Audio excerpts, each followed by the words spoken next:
In the 1960s and 70s, musician Sonny Bono was a household name. With hit songs like I Got You Babe on the radio and the Sonny and Cher show on TV, he and his wife Sher were the showbiz power couple of the day, reinventing what it meant to be an entertainer. Tell me, oh fortune teller, will I receive great wealth? You are short. When a public and bitter divorce battle divided the couple and their business, Bono had one of the most incredible second acts in Hollywood history. He became a U.S. congressman. But when a sudden and tragic accident took his life at age 62, his estate became a legal battleground. Bono died without a will, which set the stage for his wife and children, his world-famous ex, and a mysterious man making an astounding claim, all grappling over their share of his $2 million fortune. When Bono passed away, there were many unanswered questions. Did he have a will or trust? Who would oversee his estate? And who did he leave his fortune to? Husband and wife attorneys and media experts Danielle and Andy Mayoris uncovered the truth behind the legal fight for Sonny Bono's fortune. It was a legal horror story.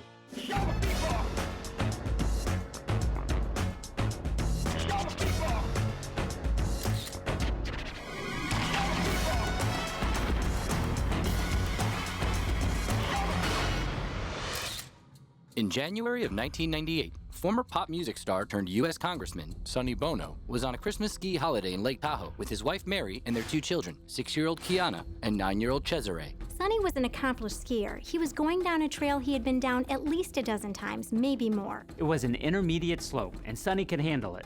Or so he thought. Mary and their two children skied all the way down the bottom of the trail looking for him, but they couldn't find him at any of the stops along the way. After 2 hours passed, Mary became concerned. Mary got in touch with the lodge staff, and she asked them had anybody reported a skier down, anything from any of the hospitals, and of course all the answers were no. Around 6 p.m., 4 hours after Bono was expected back, word came. Ski Patrol had found the body of a skier who had collided with a tree. Mary took a snowmobile to the scene and made the identification. It was her husband, Sonny Bono. Mary then had to go down to the lodge and tell their kids that their daddy was gone. That's just devastating. Sonny was a rock, and he was gone in the blink of an eye. The police looked into anything that could have led to the accident, even whether drugs had been involved. After his death, Mary told an interviewer that Sonny struggled with an addiction to Vicodin and Valium. However, in the autopsy report, there were no drugs or alcohol found in his system.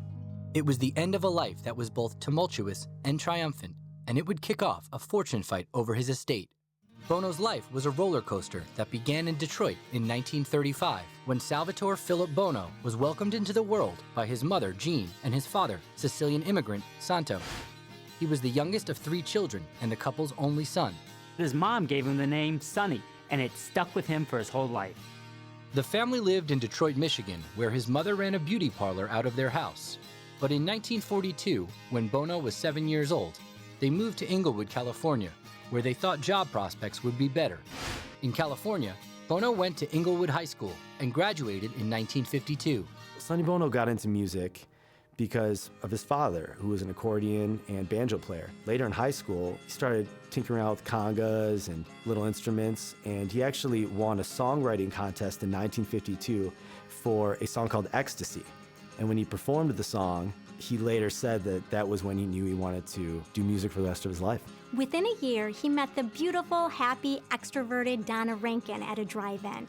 They fell in love and they got married a couple years later in 1954. In 1959, the couple had a daughter, Christy. Meanwhile, Bono pursued a career in music while making ends meet with a grab bag of odd jobs. After high school and into his first few years of marriage, Sonny took on all sorts of odd jobs. He was a grocery bagger, a tug driver, a construction worker, and a meat delivery man, all the time dreaming of making that big break. While he was working, he was also writing songs and tinkering around with the ukulele and writing lyrics. And in 1955, they actually convinced a DJ to play Ecstasy, the song that he won the contest for, on the radio. Now, Sonny had always been a go-getter. When he signed up to deliver meat, he asked specifically for the Sunset Boulevard route. Why? Because that's where the record labels were. So he would do all of his deliveries quick, just so he could then stop by, go into the music companies, and talk with people there, finding out about singing and other things in the business. And every once in a while, he'd even get a songwriting gig. That strategy also earned him his first steady industry job in 1957. a jack of all trades at Art Roup's Specialty Records. He started out earning just $75 a week, but he was finally in the door. While at Specialty Records, Bono tried moonlighting as a producer.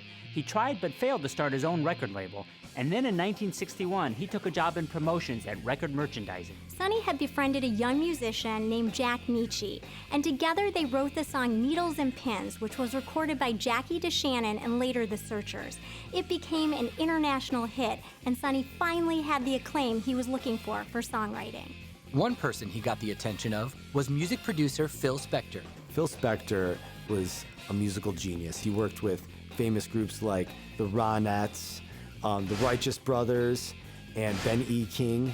He invented this new style of music called the Wall of Sound. For Sonny Bono to have access to someone like Phil Spector, it would have skyrocketed his career.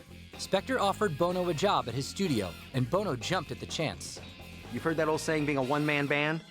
That was Sonny Bono. Sonny Bono, who is total go-getter, basically goes up to Phil Spector and says, "You need a West Coast promotions guy." And he creates the position for himself.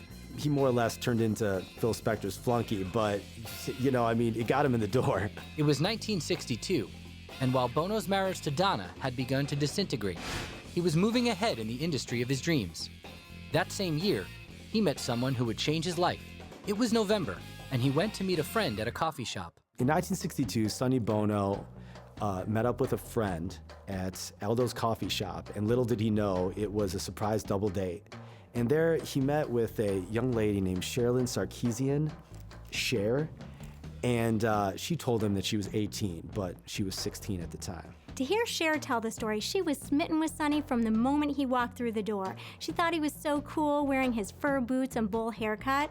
The only problem was Sonny wasn't available at the time. Not only was he married, he also had a child. By his own admission, Sonny Bono was a lousy husband. His wife, Donna, and him were on the rocks for some time, and it was pretty much over by the time he met Cher. They made it official that their 8-year marriage was over in 1962. Sonny's wife, Donna, filed for divorce.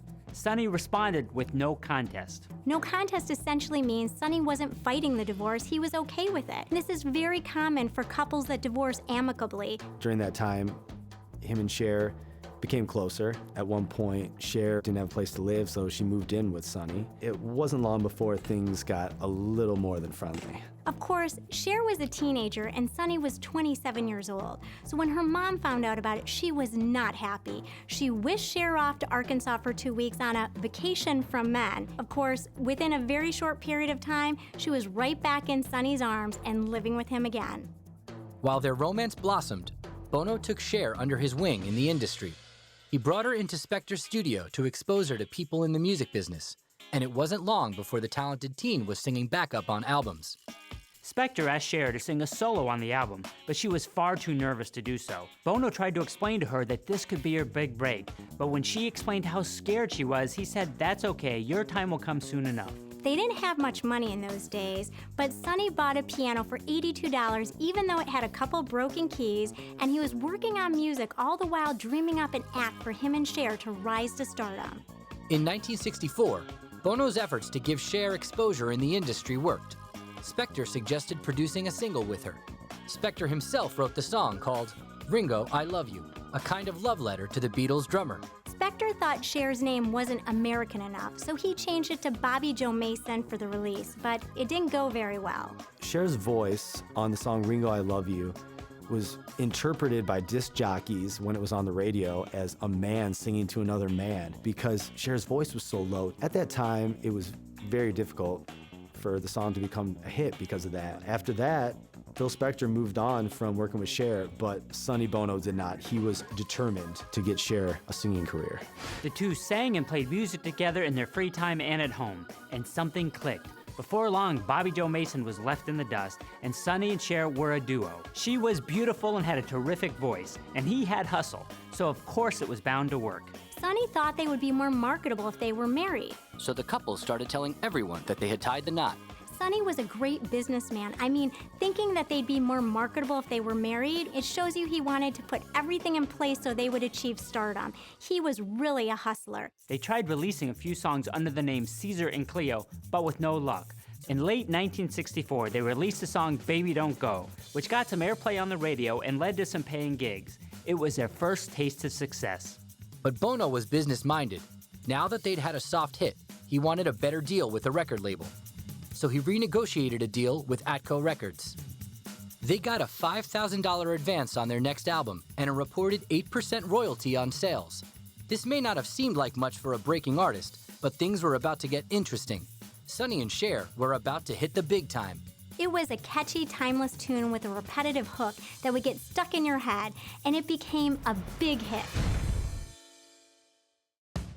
By 1964, musician Sonny Bono's tireless work and dedication helped him pave his own way in the music industry. And by his side was his lover, the budding star and incredible talent, Cher. After having a taste of fame with a soft hit and negotiating a record deal, the duo was on the verge of massive success and their first taste of wealth.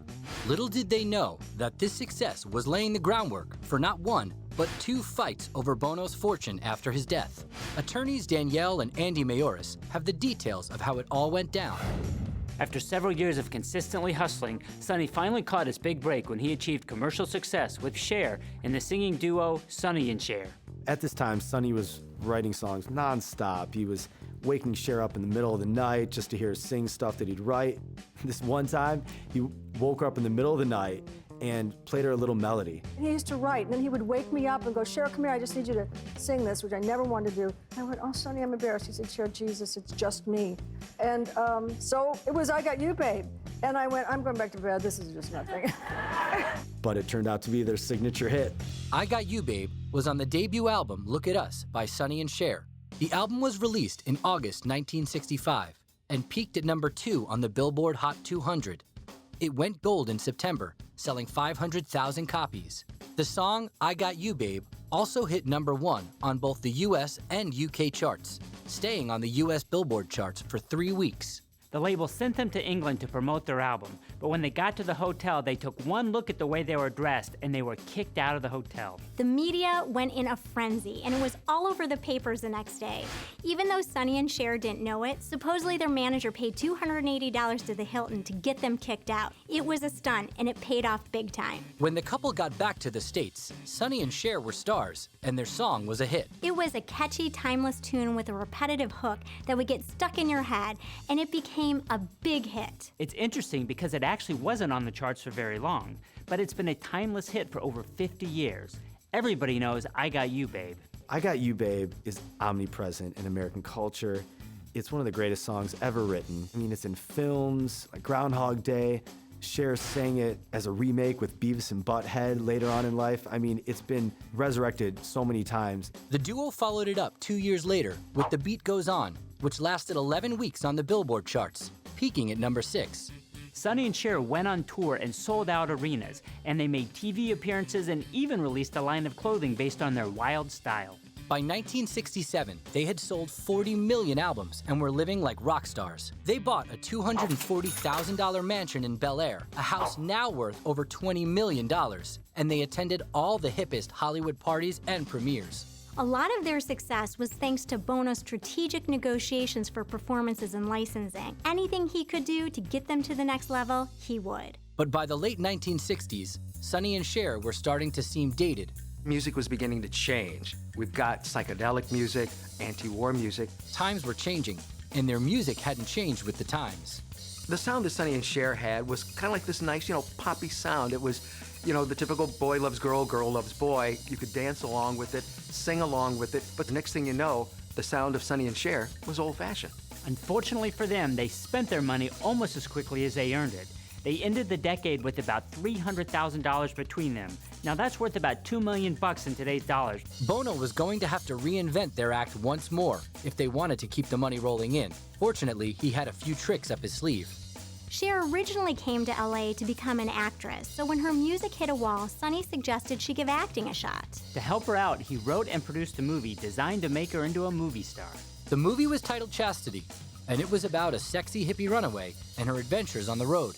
Meet Chastity. She's a bummer, a loser, a cop-out. a dropout. Bono invested their savings, scrambled for outside funding, and even pawned furniture from their Bel Air mansion for $10,000 to make the film. As they were finishing the movie, Cher revealed that she was pregnant, and they had their first child, Chastity, in March of 1969. The movie of the same name debuted 3 months later in June 1969. Sonny and Cher's financial future was riding on its success, and it turned out to be a bad bet. It was a disaster at the box office, panned by critics, and the entire investment Bono had made was gone. Probably the only good thing that came out of the movie Chastity was that's where they got the name for their daughter. To make matters worse, Bono hadn't been paying taxes on the couple's earnings for over a year, something the IRS eventually figured out, slapping them with a $200,000 bill. By the time 1970 rolled around, they had another mouth to feed, but they were almost as broke as they were a decade before when they started out. But Bono didn't give up. He did what he does best and found a way to reinvent their act, from concert hall singers to nightclub performers, booking Sonny and Cher in the Las Vegas Flamingo Hotel. At the time, Vegas was the domain of Liberace and Sinatra. Cher and Sonny were different. They appealed to a much younger crowd, and their act was a huge success. Now, not only were they singers, but they, kind of did the loungy thing. They interacted with the audience, they had comedy skits, and every once in a while would have a guest star. Sonny envisioned the Vegas thing as a temporary way to pay the bills, but it really took off. They took their show to hotel lounges and casinos all across the country. The couple toured nonstop, working tirelessly to replenish their bank accounts and stabilize their debts. This was a really busy time for Sonny and Cher. They have very demanding work schedules, they were taking care of a new baby, and on top of that, they decided to get married in 1969, for real. And then fate smiled on them. Fred Silverman, then the head of programming at CBS, saw their Vegas show. He felt there was something special about them and their act, and he thought this could really play well on television. In 1971, just 2 years after their disastrous feature film Chastity, their TV show launched. The Sonny and Cher Comedy Hour was a primetime hit on CBS. Ladies and gentlemen, Sonny and Cher. One of the reasons the show worked so much was the amazing chemistry between Sonny and Cher. They would joke with each other, they showed their personalities, and they were lovable and likable.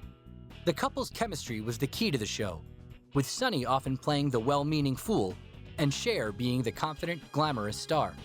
We went out on the road, and I got these sensational reviews on the road. I mean, Sonny Bono was fantastic in Vegas, super in New York, and dynamic in Los Angeles, and Boring at home.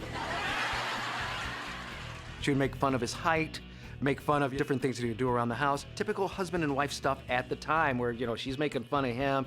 He's trying to make fun of her, but it always just wound up falling back on him.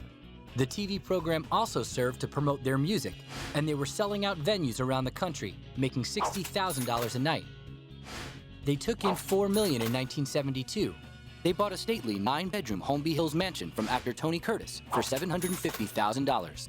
It seemed like they had found their second wind, but at home, not all was hunky-dory. Sonny and Cher's work schedules understandably took a toll on both of them, and allegedly, Cher really began to resent how controlling Sonny was. you always have your hair in your eyes. So. I cut about, I'm not supposed to say that.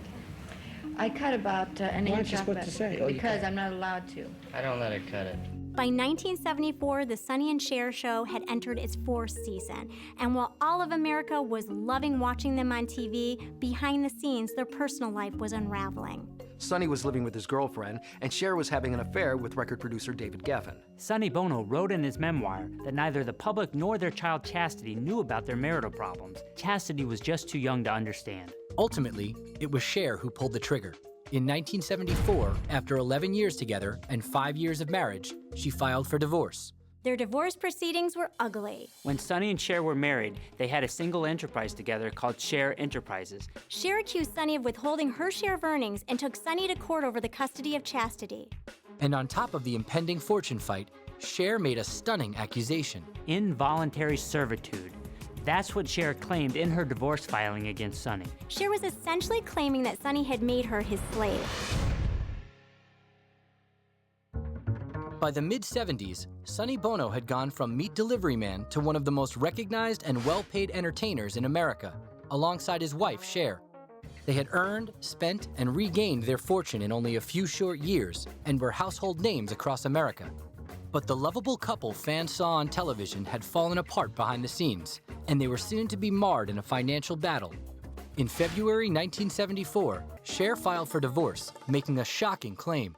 Involuntary servitude. That's what Cher claimed in her divorce filing against Sonny. That in essence, she was being forced to sing and act and perform without getting fair compensation. This is a very uncommon reason to cite for a divorce and has been associated with Cher since she did so. Years later, Sonny talked about how the divorce, and this allegation in particular, really affected him. He said, quote, "I recoiled in shock. Cher's charge was a callously legal way of saying that she had been my slave, not my wife, my lover, my best friend, my inspiration, or the mother of our child, but my slave." This absolutely sent a message to all across America that she felt she was being treated unfairly. This was a very bad divorce. They were both hurt and angry, and this divorce was very much out there in the public. They had been on primetime TV as a married couple for 4 years, so the divorce was big news. It was everywhere. During their divorce proceedings, Sonny and Cher continued to live together. However, they were both seeing other people at the same time. This created a tense environment at home. At one point, Cher, Sonny, and Sonny's girlfriend were all living under the same roof.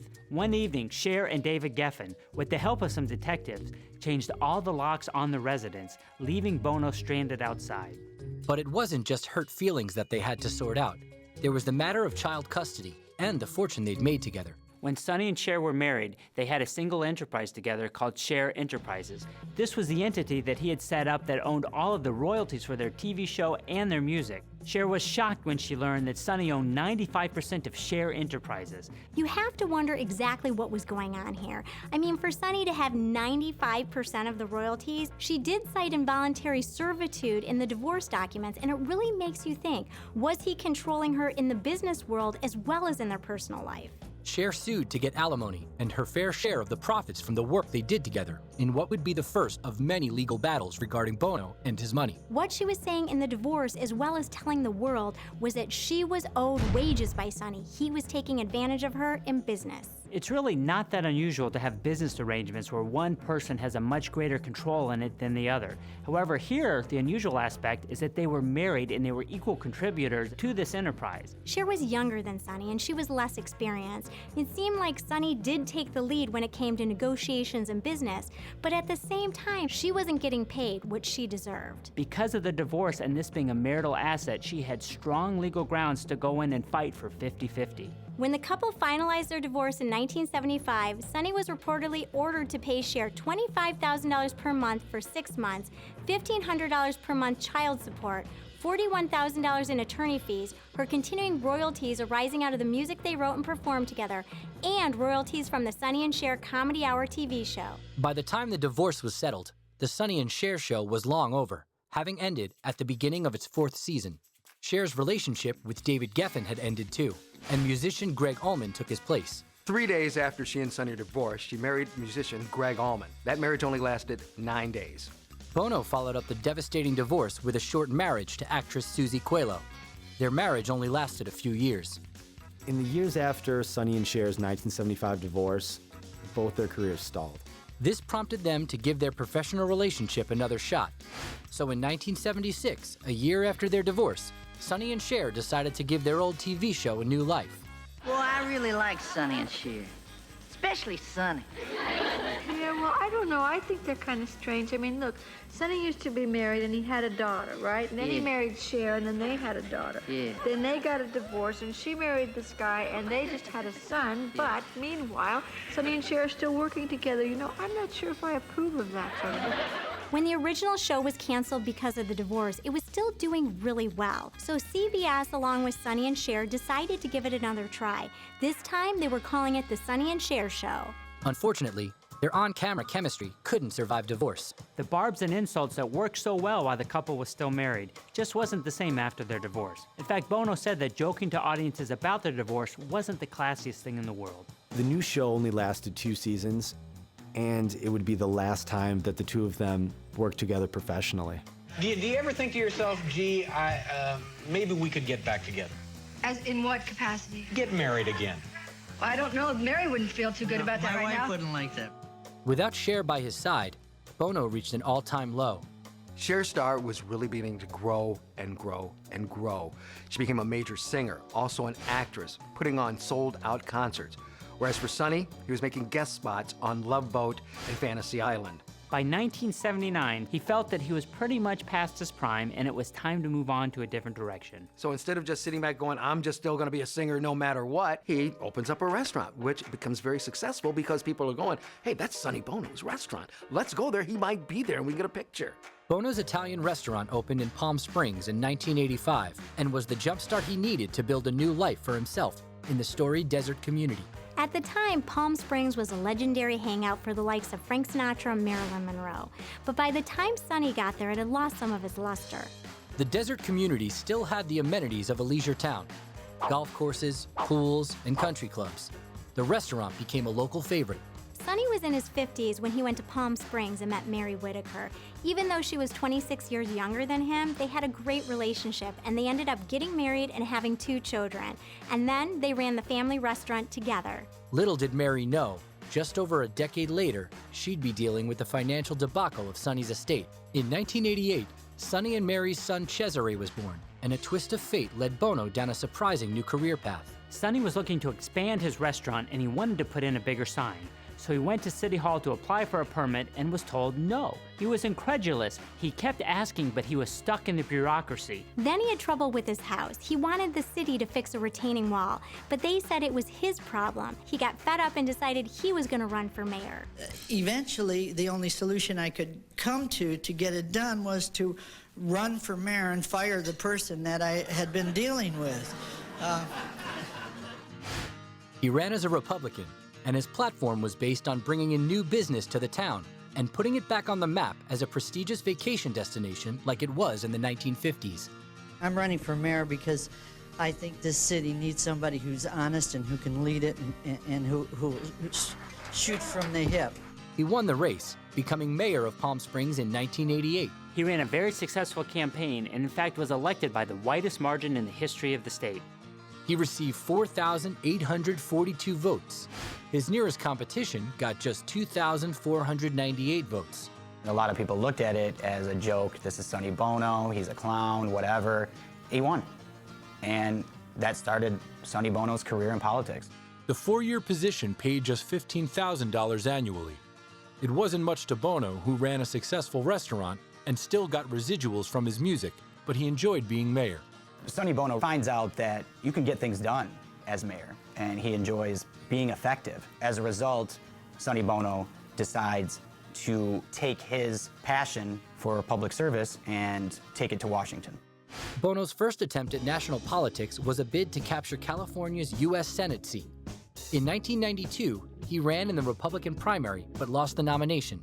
The seat ultimately went to Democratic newcomer Barbara Boxer, who would go on to serve for 24 years in that role. But the loss didn't discourage Bono. After he loses the nomination for Senate, Bono decides to get more traction closer to home, and he runs for the U.S. House of Representatives in 1994, and he wins. As a Republican, he appealed to the older, more conservative base of the Palm Springs district. Now he had a position in Congress, making $130,000 a year to enact the will of the people. In Congress, Bono had to prove himself yet again. Shortly after arriving in Washington, Bono said that his colleagues would soon find out that he knew a little more than they thought he did, and he got right to work. The Bono family's financial nightmare was just a few short years away, as Sonny Bono was continuing his political career as a U.S. congressman representing California's 44th District in 1995. He was also a former mayor of Palm Springs and fondly remembered as part of a legendary entertainment duo.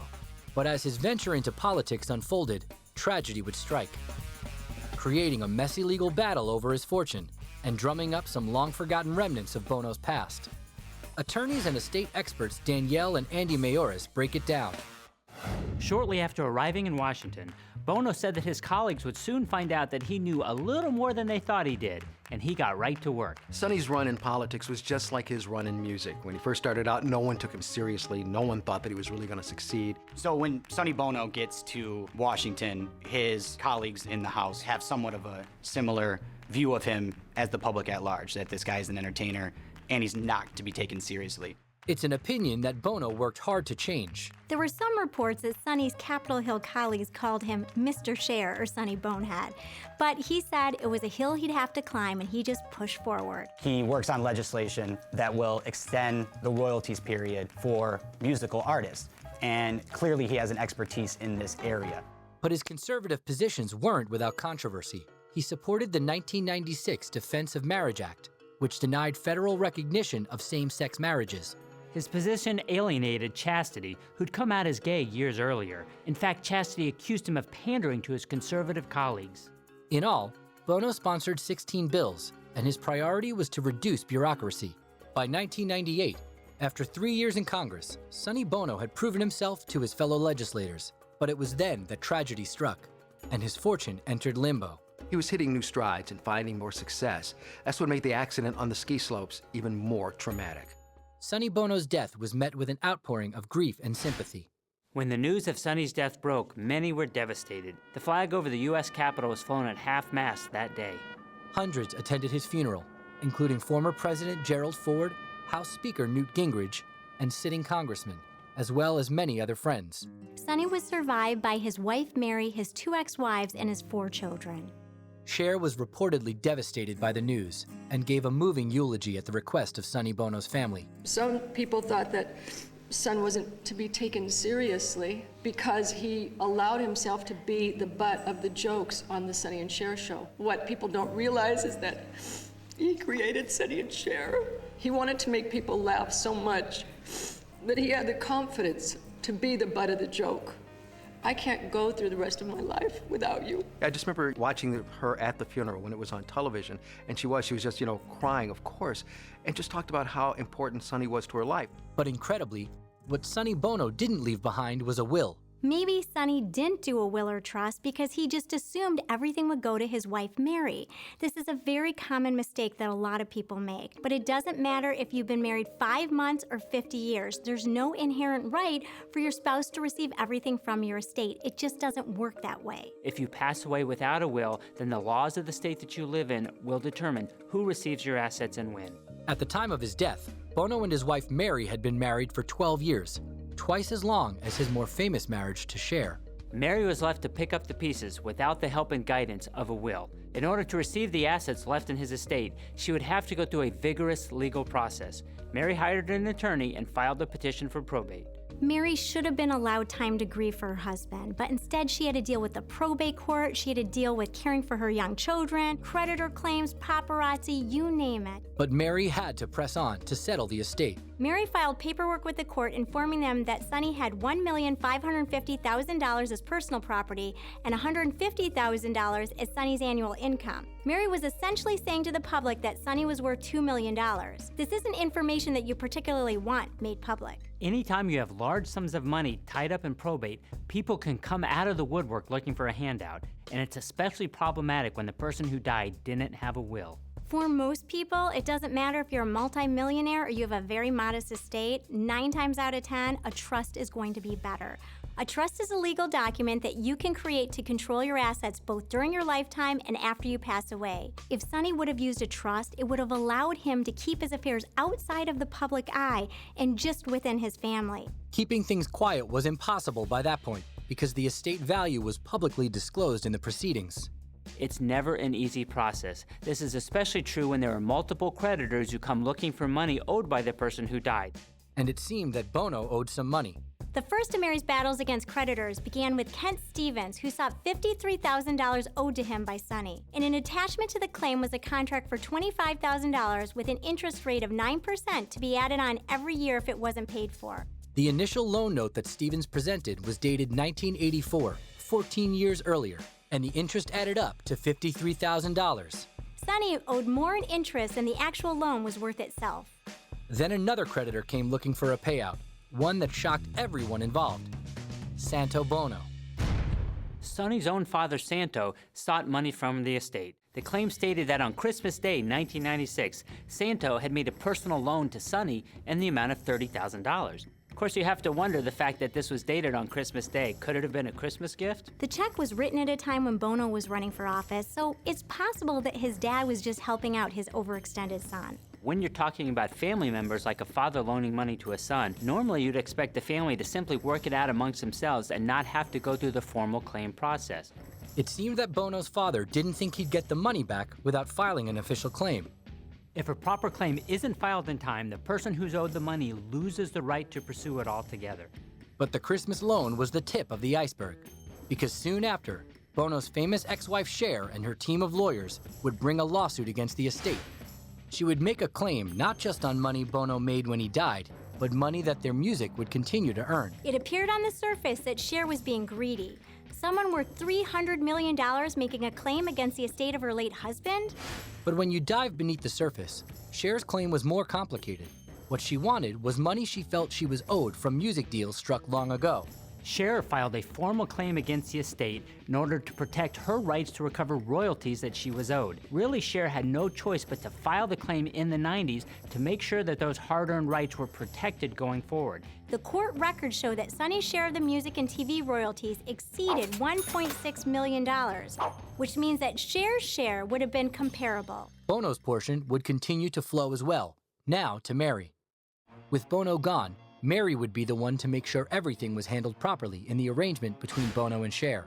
We know that Cher did not receive any money from the estate for her claim. Rather, she received an agreement that the royalties owed to her would continue to be paid to her. What this means is that Mary was able to document that Cher had been receiving her fair share of the music and TV royalties from Sonny and would continue to do so from the estate into the future. Cher and Mary agreed to cooperate to make sure that the royalties were fairly paid not only to Cher but also to Sonny's children. Cher and Mary's cooperation would extend more than 10 years.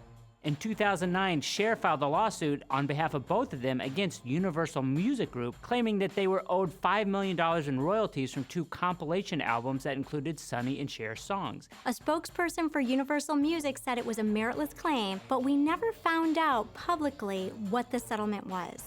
After resolving the lingering issues with Cher, Mary Bono may have thought she was out of the woods. But actually, it was just the beginning. Sonny Bono was an entertainment legend and United States Congressman when he died unexpectedly in 1998. His widow Mary handled his estate, including a surprise claim from a man named Sean Machu. On July 2, 1998, a man named Sean Machu filed a legal claim against the estate, claiming that he was the son of Sonny Bono. Machu was a 35-year-old actor living in Marina del Rey, California, born on April 10, 1964. His mother was dancer and actress Mimi Machu. Mimi Machu rose to fame in the 1960s as a dancer on Hollywood A Go-Go. She also was an actress in movies like Psych Out with Jack Nicholson, as well as Head when she played Lady Pleasure in a movie that featured the Monkees. Sonny Bono and Mimi Machu traveled in the same circles back in the 1960s.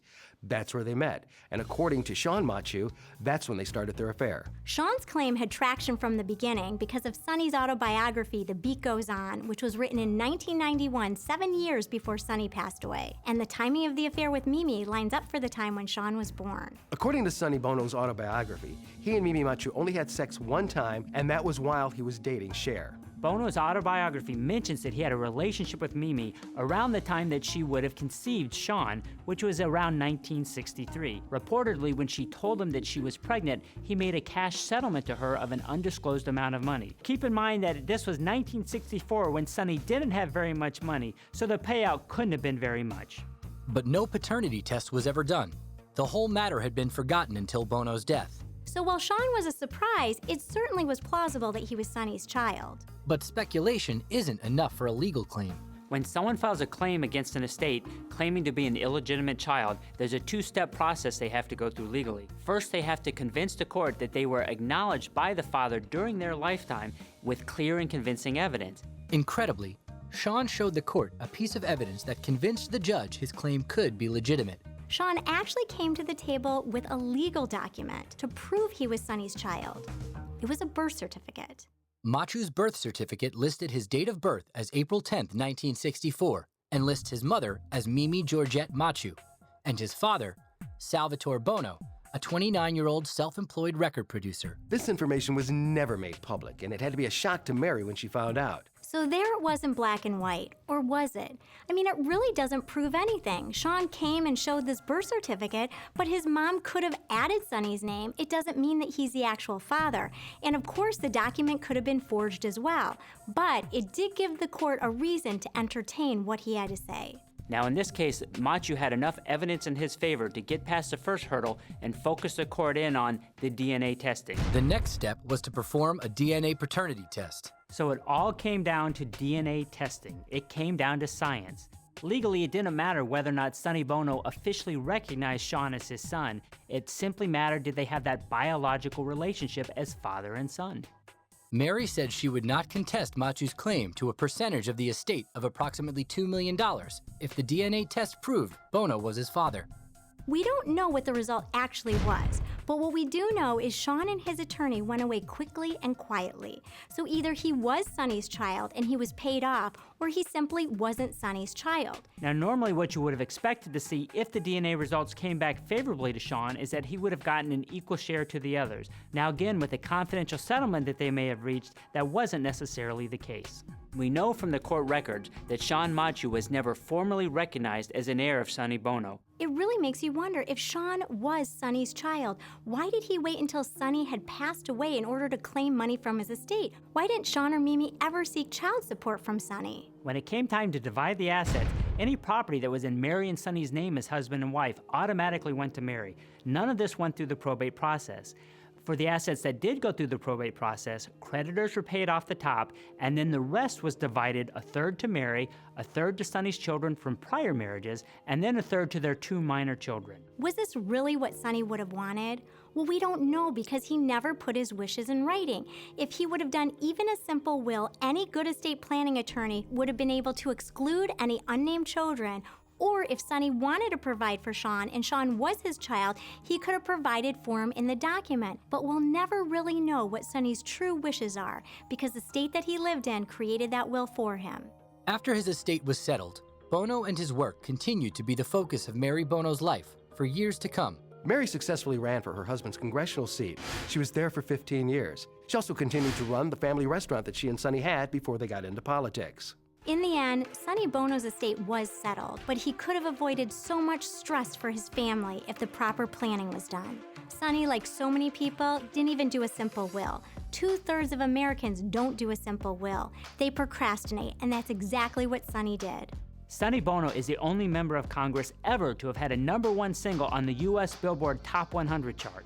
His accomplishments speak for themselves, but that doesn't excuse his procrastination when it came to making out a will. He put his family through a grueling probate process and cost them a small fortune in legal fees.